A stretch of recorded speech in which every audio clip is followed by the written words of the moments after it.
చెత్త కనిపిస్తే అంతేనట. 3 కార్పొరేషన్ల ప్రత్యక్ష పరిశీలనకు వస్తా. కమిషనర్లు ఉదయం 6 గంటలకే క్షేత్రస్థాయిలో పర్యటనలు చేయాలట. హైదరాబాద్లో శుభ్రతకు ప్రాధాన్యత ఇవ్వాలట. ఇప్పుడు బహుళ అంతస్తుల పార్కింగ్, స్కైవాక్ మార్కెట్లు పరిశీలించాలంట. పురపాలక శాఖ సమీక్షలో సీఎం రేవంత్ రెడ్డి అంటున్నాడు. ఇప్పుడు వాస్తవంగా హుటాహుటినప్పుడు ఎన్నికలు ఉన్నాయి కాబట్టి ఉదయం 6 గంటలకి మీరు క్షేత్రస్థాయిలో పర్యటించాలని చెప్పి పెద్ద పెద్ద ఈ సమీక్షల్లో ఏం మాట్లాడతారని మనకు అర్థమవుతుంది. కానీ ఇక్కడ విషయం ఏంటంటే అది ముందు నుంచి ఉండాలి. మీరు 2 ఏళ్ళు అవుతుంది, 2 ఏళ్ళ నుంచి ఎప్పుడైనా జిహెచ్ఎంసీ ఈ నీట్నెస్ గురించి కానీ లేదా బిల్డింగ్ల పరిశీలన గురించి కానీ ఏనాడైనా మాట్లాడిరా?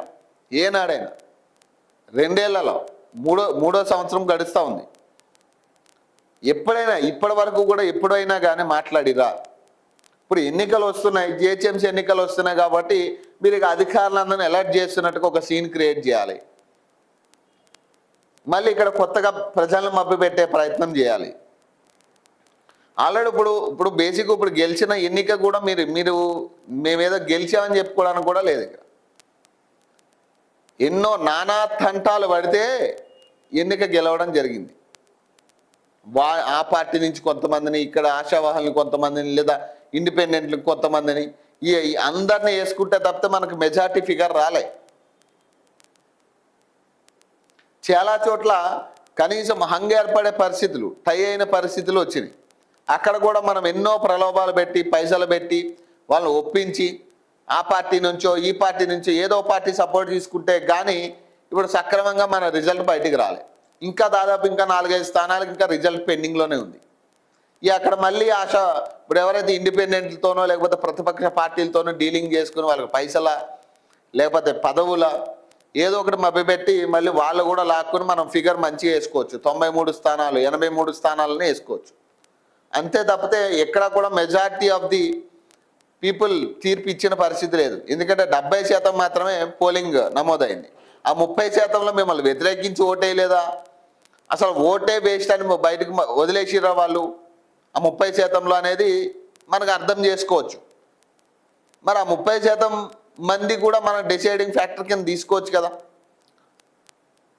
ఇప్పుడు ఆ 30% మంది మీ మీద వ్యతిరేకతతో ఓటేయలేదా? అసలు ఈ రాజకీయం వద్దు, అసలు ఎవరికి ఓటేనని వదిలేసిరా? ఇవన్నీ కూడా మనం అంచనా వేసుకోవాల్సిందే కదా. రాజధానిలోని 3 నగర పాలక సంస్థల పరిధిలో పరిశుభ్రతకు పెద్దపీట వేయాలని సీఎం రేవంత్ రెడ్డి అధికారులను ఆదేశించారట. హైదరాబాద్, సైబరాబాద్, మల్కాజ్గిరి కార్పొరేషన్ల కమిషనర్లను ఉదయం 6 గంటలకే క్షేత్రస్థాయిలో పర్యటించాలని చెప్పారు. తాను ప్రత్యక్ష పరిశీలనకు వస్తానని, చెత్త కనిపిస్తే ఊరుకోబోనని హెచ్చరించారట. విధుల్లో నిర్లక్ష్యంగా వ్యవహరిస్తే సహించేది లేదన్నారు. పురపాలక పట్టణాభివృద్ధి శాఖపై మంగళవారం ఆయన సచివాలయంలో సమీక్ష నిర్వహించారట. పట్టణాల ఆదాయం పెంపునకు పలు సూచనలు చేశారు. ప్రధాన కూడళ్లు, ఇతర ప్రాంతాల్లో స్మార్ట్ పోల్స్ ఏర్పాటు చేయాలని ఆదేశించారు. వీటిపై సీసీ కెమెరాలు, ప్రకటన బోర్డులు, ఎలక్ట్రిక్ స్క్రీన్లు ఏర్పాటు చేయాలని చెప్పారు. నగరంలోని పలు ప్రాంతాల్లో ప్రైవేటు భూముల్లోనూ బహుళ అంతస్తులు పార్కింగ్, స్కైవాక్ మార్కెట్లకు ఉన్న అవకాశాలను పరిశీలించాలన్నారు. హైదరాబాద్ మహానగరంలో పెద్ద మొత్తంలో ప్రకటనల బోర్డులను కనిపిస్తున్నా ఆశించిన ఆదాయం రాకపోవడంపై సీఎం అధికారులను ప్రశ్నించారట. ముంబై, అహ్మదాబాద్, బెంగళూరులో ప్రకటనల ద్వారా వచ్చే ఆదాయాన్ని నగరంలో వస్తున్న రాబడిని పోల్చి చూడాలని ఆదేశించారు. ప్రభుత్వ ఆదాయానికి గండి కొట్టేలా వ్యవహరిస్తున్న ప్రకటనదారులపై కఠిన చర్యలు తీసుకోవాలని సూచించారు. ప్రభుత్వ కార్యక్రమాలు, సంక్షేమ కార్యక్రమాలు ప్రకటనలకు 10% బోర్డులు కేటాయించాలని స్పష్టం చేశారు. ఆదాయం సమకూర్చే మార్గాలపై అధికారులు ముఖ్యమంత్రికి ప్రజెంటేషన్ ఇచ్చారు. దాన్ని పరిశీలించిన ఆయన పలు సూచనలు చేశారు. 3 నగరపాలక సంస్థలతో పాటు రాష్ట్రంలో అన్ని పట్టణాలు, నగరాల్లో వీధి దీపాల నిర్వహణకు యూనికోడ్ పద్ధతిని అనుసరించాలని ఆదేశించారు. 3 నగరపాలక సంస్థల పరిధిలో పార్కుల వివరాలు సేకరించాలి, వాటి అభివృద్ధిపై ప్రత్యేక దృష్టి సారించాలని చెప్తున్నారు. అది 23న క్యాబినెట్ ముందుకట. హైదరాబాద్లో ప్రకటనల ద్వారా ఆదాయాన్ని పెంచుకునేందుకు ఉన్న అవకాశాలపై పురపాలక శాఖ అధికారులు ప్రతిపాదనలు సిద్ధం చేశారు.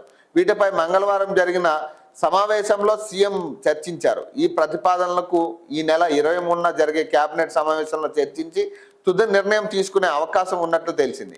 కేబినెట్ ఆమోదం పొందితే హోర్డింగులు, వ్యాపార ప్రకటనలపై పురపాలక శాఖ నూతన మార్గదర్శకాలను జారీ చేసే అవకాశం ఉన్నట్టు సమాచారం అట. ఇక దాదాపు 3 ఏళ్లకి ఈయనకి కనువిప్పు కలిగింది. ఇప్పుడు తెలంగాణలో జిహెచ్ఎంసీ విషయంలో ప్రధానంగా 3 ఏళ్లకి ఇదే హైదరాబాద్లో తిరుగుతున్న వ్యక్తి అయినా 3 ఏళ్లకి ఆయనకు ఇప్పటికి కనువిప్పు కలిగింది. సిటీ నీట్గా లేదు, క్లీన్గా లేదు, హోర్డింగులు లేవు. ఇవన్నీ కూడా ఇప్పుడు అర్థమైంది వీళ్ళకి. జిహెచ్ఎంసీ ఎన్నికలు వస్తున్నాయి కాబట్టి ఇప్పుడు వీటన్నిటి మీద ఫోకస్ చేస్తున్నట్టు ఒక డ్రామా క్రియేట్ చేస్తారు. ఇది జరగదు, ఉత్తిత్తే ఇదంతా కూడా జరిగే పరిస్థితి ఉండదు. కేవలం ఇది ఏంటంటే ఓ మీటింగులు పెట్టుకుని వీళ్ళు ఏదో డ్రామా క్రియేట్ చేయడానికి, ప్రజలకు కూడా అయ్యి బాబు వీళ్ళు ఏదో చేస్తున్నారని కొంతకాలం హడావిడి చేస్తారు ఎన్నికలు అయ్యే వరకు. ఈ తర్వాత కథం ఇక మళ్ళీ యథాచ్ఛగా అవే చెత్త అక్కడే ఉంటుంది, కనీసం క్లీన్ చేసేటోడు ఉండడు, అదే పంచాయతీలు ఉంటాయి, మళ్ళీ అదే రిపీట్. ఎలక్షన్ల వరకు మాత్రం వీళ్ళు చాలా క్లీన్గా పెట్టే ప్రయత్నం. హోర్డింగ్లు ఎక్కడ ఉన్నా కూడా మళ్ళీ ఇప్పుడు హోర్డింగ్లు వాళ్ళని పట్టుకోవాలి వీళ్ళు. పాపం ఇష్టాచారం హోర్డింగ్లు పెడుతున్నారని, ప్రభుత్వానికి ఆదాయం రావట్లేదు హోర్డింగ్ల ద్వారా అని ఇప్పుడు అర్థమైందా ఈయనకి. మరి ఇంత హడావుడిగా ఇప్పుడు చేస్తూ ఉన్నారు కదా, మరి ఇదే ముందు జాగ్రత్త ఎందుకు తీసుకోవట్లే మీరు?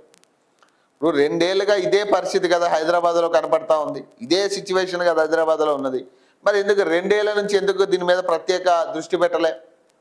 అంటే ఏదైనా ఎలక్షన్స్ వచ్చి ఎక్కడైనా ముఖ్యంగా ఇక్కడ చేయాలంటే తప్పితే చేయరా మీరు? ముఖ్యంగా ఇక్కడ చేయాల్సి వస్తుంది అంటేనే తప్పితే అక్కడ ఫోకస్ చేసే పరిస్థితి లేదా? ఇప్పుడు ఈ హోర్డింగులు లేకపోతే ఈ చెత్త, ఈ నీట్నెస్, అధికారులకి క్లాస్ పీకడం ఇవన్నీ ఎందుకు వస్తూ ఉన్నాయి? ఇప్పుడు ఎన్నికలు ఉన్నాయి కాబట్టి. ఎన్నికల వరకు వీళ్ళు చూడండి, ఎన్నికల వరకు వీళ్ళు చాలా క్లీన్గా పెడతారు, ఇవన్నీ కరెక్ట్ టైంకి అమలు అవుతాయి. ఇక మళ్ళీ ఎన్నికల తర్వాత ఖతం. ఇక ఎక్కడ ఎన్నికలు వస్తున్నాయో అక్కడ మాత్రం వీళ్ళు చాలా ఫోకస్ పెట్టి ముందు నుంచే జాగ్రత్తలు తీసుకుంటా ఉన్నారు.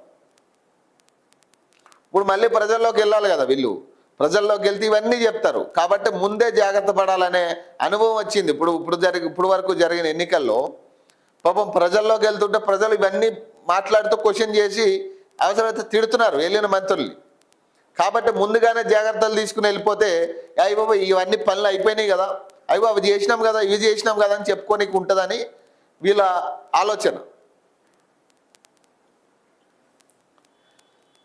మేయర్లు, చైర్మన్లకు ఒక్కరోజు శిక్షణట. రాష్ట్రంలో నూతనంగా ఎన్నికైన మేయర్లు, డిప్యూటీ మేయర్లు, చైర్మన్లు, వైస్ చైర్మన్లకు ఒకరోజు శిక్షణ కార్యక్రమం ఏర్పాటు చేయాలని సీఎం రేవంత్ రెడ్డి అధికారులను ఆదేశించారట. నగరాలు పట్టణాభివృద్ధికి తీసుకోవాల్సిన చర్యలు, ఇతర అంశాలను వివరించాలని సూచించారు.